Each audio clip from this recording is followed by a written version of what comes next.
Défaut de paiement sur les cartes de crédit aux États-Unis. Majoritairement les jeunes entre 22 et 29 ans. La situation est vraiment déplorable avec l'inflation, les droits des douanes et tout. Allons-nous survivre dans cet environnement économique, dans cette société?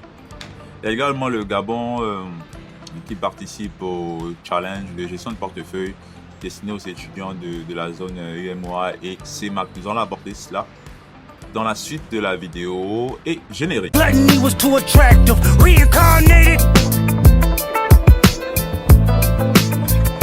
Et bonjour ou bonsoir, dépendamment de l'heure à laquelle tu regardes cette vidéo. C'est un réel plaisir vraiment de te recevoir sur cette chaîne. Je t'invite à t'abonner, bien sûr, à t'abonner, à liker la vidéo. C'est bon pour l'algorithme. Like la vidéo, n'oublie pas de liker. C'est juste lâcher un pouce, ça ne te coûte rien, même pas 5 secondes. Juste lâche un pouce. Donc, selon une étude de la Réserve fédérale de New York, en fait,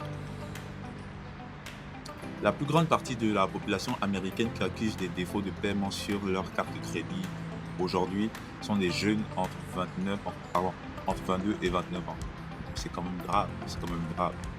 C'est quand même grave. Et quand même, les défauts de paiement sur carte de crédit ont atteint un pic assez considérable aujourd'hui. Je crois que c'est un peu le reflet de ce qui se passe avec les droits de douane, le taux de chômage, l'inflation, ça joue beaucoup également. Dans ce même élan,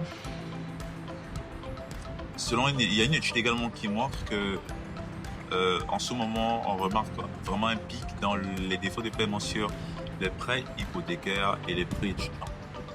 Ça nous laisse penser à la crise de 2008, la crise de subprime. Est-ce qu'on va revivre la même chose?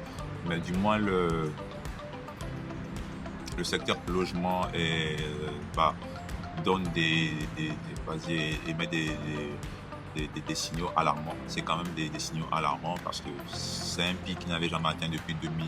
Depuis 2009-2010, les défauts de paiement sur les crédits, les prêts hypothécaires, et également sur les prêts étudiants.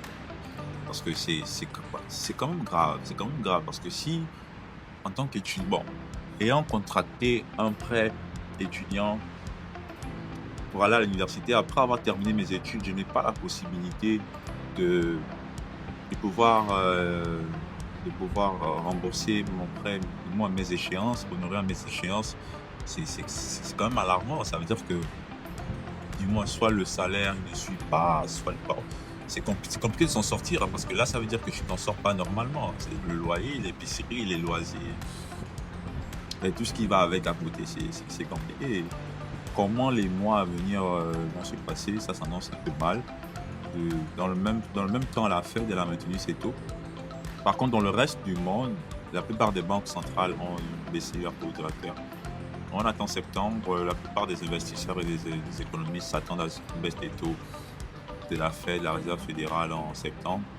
On attend cela et grosso modo, c'est cela. Donc, pour faire le switch, on quitte l'Amérique, on fait le switch au Gabon. Au Gabon, en ce moment, nous avons deux équipes, deux équipes de BBS, BGF Business School, qui participent à un challenge sur la scène internationale, qui est une simulation de gestion de portefeuille, un portefeuille effectif de 20 millions je devais dire dollars, pardon, de 20 millions de francs CFA. Donc, c'est un challenge de gestion de portefeuille sur le marché financier, un portefeuille fictif de 20 millions de francs CFA, qui est destiné normalement, le challenge est destiné aux étudiants de la zone UMOA et la zone CEMAC. Donc, en zone CEMAC, particulièrement au Gabon, et à PBS, nous avons deux équipes qui représentent valablement le Gabon. Et en ce moment, ils sont en demi-finale. Elle se déroulera le 12 août. Ils sont en demi-finale, donc je vous invite à les soutenir. C'est le pays qui gagne. Nous sommes vraiment fiers d'eux. Ça fait vraiment plaisir de voir des jeunes Gabonais, des étudiants qui hissent le drapeau sur la scène africaine, sur la scène internationale. Ils sont en demi-finale avec plusieurs autres pays à côté d'eux, dont j'ai cité le Sénégal. Il y a beaucoup des équipes de la Côte d'Ivoire, parce que bon, ce sont des habitués également. Selon l'article que j'ai lu, ce sont des habitués du challenge, également des compétitions. Donc en ce moment, on a 2 équipes de BGFI Business School qui sont en demi-finale du challenge il a été organisé par Sika Finance. Donc les 2 équipes de BBS sont notamment AX Capital et Winners Partner. Ils vont croiser une équipe de l'ENSEE de France. Ok, de l'ENSEE en France, de France, pardon, en demi-finale. Elle se fera en ligne le 13 août, le mercredi 13 août. Donc grosse force à eux, beaucoup de soutien pour eux et puis on vous souhaite beaucoup de réussite. Je vous souhaite beaucoup de réussite et voilà. Je crois que c'est tout pour aujourd'hui. La vidéo, comme je l'ai dit plus tôt, elle devait être très courte. On va se retrouver pour une prochaine vidéo. On va aborder d'autres sujets, parler des marchés financiers, comment les marchés financiers se portent en ce moment et comment se sont comportés aujourd'hui. Parler de l'actualité économique également. Et branchez-vous BVMAC. La BVMAC, c'est la bourse des valeurs mobilières d'Afrique centrale. Et branchez-vous BVMAC. Apprenez-en plus sur la BVMAC parce qu'il faudrait que au Gabon on puisse avoir vraiment plus en plus une culture des marchés financiers, des marchés boursiers. C'est également un levier de richesse. Donc c'est tout pour aujourd'hui, on se dit à la prochaine.